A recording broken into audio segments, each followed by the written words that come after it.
Hello mga idol, tips lang po para sa tubular kung gusto niyo na may takip ang tubular niyo. Wow!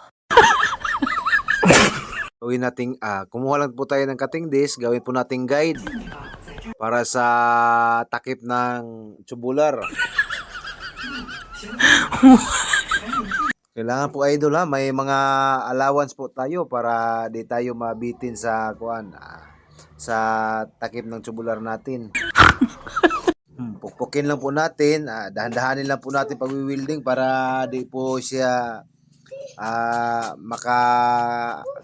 para walang clearance yung tubular natin. Dahan-dahanin lang po natin para di naman kayo masyadong Ito idol, maganda to para sa para hindi makasamad yung tubular. Di ba idol? Ang ganda-ganda na, di ba?